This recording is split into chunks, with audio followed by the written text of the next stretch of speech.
اعوذ باللہ من الشیطان الرجیم بسم اللہ الرحمن الرحیم اللہم صلی علی سیدنا و مولانا محمد وعلی آلہ وصحبہ وبارک وسلم۔ جی میرے بھائی نے سوال پوچھا ہے کہ وہ سفر پہ تھے اور ڈیورنگ سفر دوران سفر ان کی عصر کی نماز جو کہ قصر تھی، اتنا سفر تھا، صاحب ظاہر وہ پوچھ رہے ہیں تو عصر کی نماز ان کی قصر تھی جو کہ 2 رکعتیں پڑھنی تھی، اور اب وہ گھر پہنچ آئے ہیں۔ عصر کی نماز قصر وہ ادا نہیں کر سکے، سفر میں گھر آ گئے ہیں اور وہ قصر نماز قضا ہو گئی ہے۔ اب گھر میں آ گئے ہیں، مغرب نماز بھی پڑھ لی ہے، تو اب وہ ادا کرنا چاہتے ہیں، وہ قضا پوری کرنا چاہتے ہیں۔ تو اب عصر کی نماز کی وہ 2 رکعتیں پڑھیں گے یا 4 رکعتیں پڑھیں گے، یہ سوال ہے۔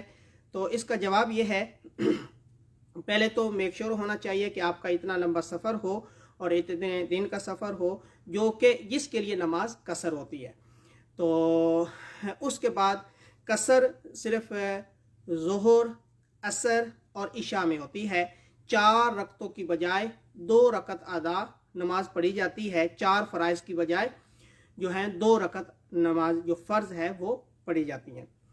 جی اب آپ کی نماز قضا ہو گئی، قصر تھی اور وہ بھی قضا ہو گئی، اب واپس گھر میں آ گئے۔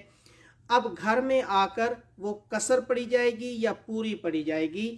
تو اس کا جواب یہ ہے کہ جب آپ گھر میں پہنچ گئے اور آپ کی نماز قضا ہو گئی، ڈیورنگ جرنی سفر کے دوران آپ کی وہ نماز قضا ہوئی تھی، اس وقت وہ 2 رکعتیں تھیں، عصر کی نماز ہو یا ظہر کی ہو یا عشاء کے 4 فرائض۔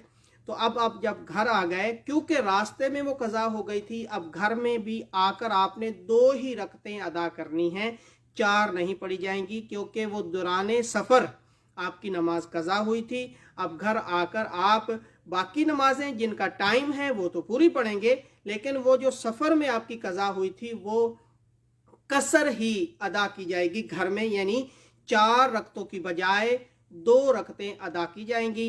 اللہ رب العزت ہمیں عمل کرنے کی توفیق عنایت فرمائے۔ السلام علیکم ورحمۃ اللہ وبرکاتہ۔